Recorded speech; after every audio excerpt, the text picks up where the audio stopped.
I've had the Sony A7RV for around 3 months now, and this is gonna be my tiny little review of the camera, everything that I have learned about this camera and how I like it on shoots and everything.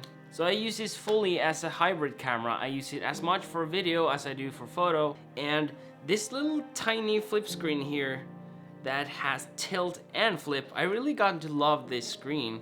If I'm behind the camera, I almost just shoot like this. I never shoot like this anymore. It throws me off now. I have yet to test all the AI functions in this camera. I think I only tested like the car autofocus mode, where I had my friend in the frame. It only focused on the cars, so obviously it works, but all of the AI functions is yet to test for me. So I already took the camera out on multiple gigs and shoots. I'm not the best user of this camera, I think. Like, it has so many features. I'm more of the old school laid back portrait, the slow type of guy. I'm not like a focus stacking birds in the frame, like to get that one shot of the iris of a bird. I'm really not that kind of guy. And the files out of this camera is so huge. Uncompressed RAW, 61 megapixels, 150 megabytes per photo. So with a 128 gigabyte card, I get around 950 photos. On a day-to-day basis, I always use like the compressed RAW medium. That is like 26 megapixels-ish. That is plenty for me on a day-to-day basis. When I have client shoots, I switch it to uncompressed RAW.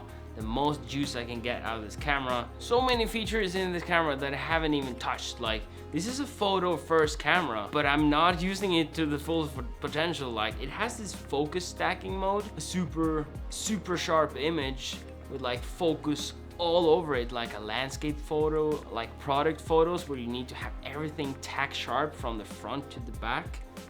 That's a really nice feature. I haven't tried it. I'm sure I will try it. I actually took product photos of bread. I could have used that feature, but all the features in this camera don't really apply that much to me.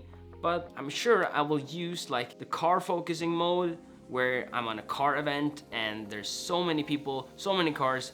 I just want to focus on the cars. This will take care of everything. Or in a huge crowd where you can actually register a face inside this camera. So I'll only focus on that person and that person only. This is for every photographer, except like the most insane sports photographers, because this is like the speed of it. And I guess as a sports photographer, you want more than that. I use this camera as much for video as for photo, and it's a really solid choice. But of course, the A7S3 and FX3 and the FX6 and so many cameras right now, they're better at dynamic range and noise and stuff like that. However, this has great dynamic range, but not the best. And I just love the freaking switch, where you can switch from photo to video. This is like instantly in a second. Let me show you. Photo, video. You can have separate settings on photo and video, so when you switch over, the settings are different.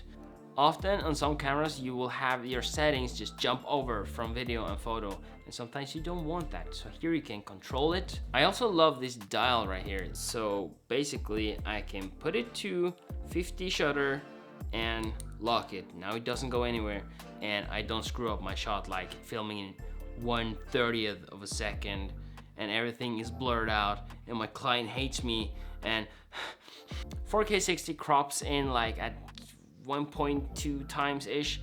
Not the end of the world. Now, I have worked with the A7S3 for years now, and I can say that the IBIS in this camera is a tiny bit better.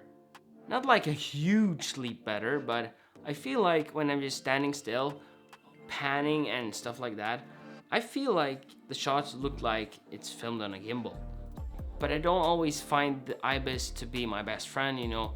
Sometimes you just want this natural motion blur in your image, for example when you have like walking shots. So that's when I like to rig up my camera with like a top handle. I have this natural walking motion blur for handheld shots. I'll actually show you my rig, how I rig it out. This is how I rig up my camera. I need to get a monitor. Like a monitor here would be like the final piece of this build. I have a small rig battery attached to a V-mount plate the back here, so I can easily just slide that on and have a cable from this one to the side of the camera here to give it full power all day long. And I love to have my camera to my chest like this. The battery actually comes down like that when you twist a knob right here, so you can actually fiddle with things here, and then you can pull it back up again, tighten it, and you're ready to go. Comment if you want to see like a full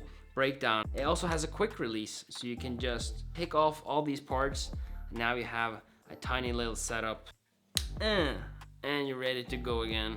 Not only does it last all day and it's so much better for video shoots, but it also looks really professional for a client. Cameras become so tiny right now that they look unprofessional, so you gotta build them up a little bit. So yeah, comment below if you want to see a full breakdown of this rig. Every single part of it I will break down. I have basically tried this camera in as low light as possible, and the dual ISO really serves its purpose.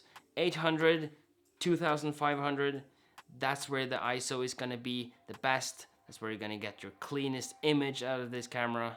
When it comes to exposing for low light, you need to be pushing light onto this sensor. Fast glass, 1.4, 2.8, as low as you possibly can to get as much light on your sensor as possible.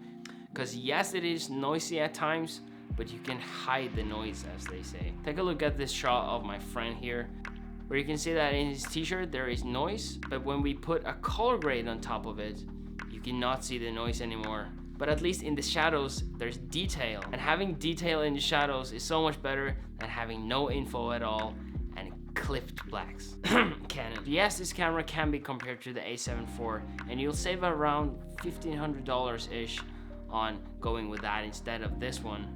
But the A7 IV is an older camera now. It doesn't have the AI chip. It has a worse screen. It has a worse viewfinder. And it has like half of the megapixels that this one has. Not that 30 megapixels is bad. Like, I shot all my pictures on 30 megapixels, and I've even shot pictures on 12 megapixels. Take a look at this one.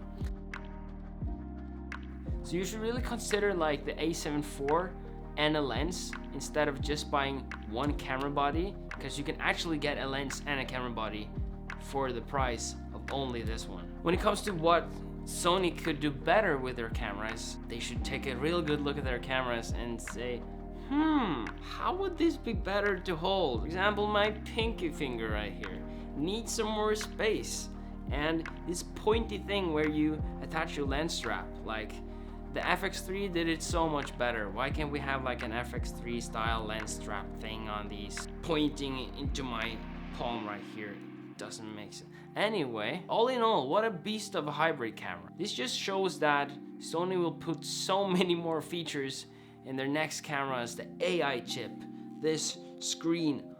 I hope to dear God, for at least the pro range and the consumer range, everyone should have this screen. Sony, give this screen to everyone. That's it for now. Subscribe, comment. Actually, comment something helpful in the comments. I love you, and see ya.